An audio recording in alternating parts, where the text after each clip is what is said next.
That is the valve or whatever banging up against the head of the engine. You guys, I hope you can hear that. So, I think that's why they turned it in. This is probably why this car was turned in. Again, we're sitting on Alligator Alley right now. And that is definitely a cam sensor. That's a knock coming from the engine. So,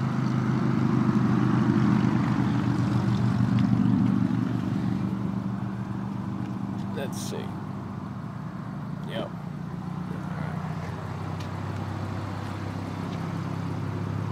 So again, just to video this for you guys and tell you what we heard. The engine's making a knock sound when you try to give it gas. I was thinking when I was trying to get it off the road that it was a something in the tranny. It's definitely not the transmission. Something in the engine knocking up against the wall.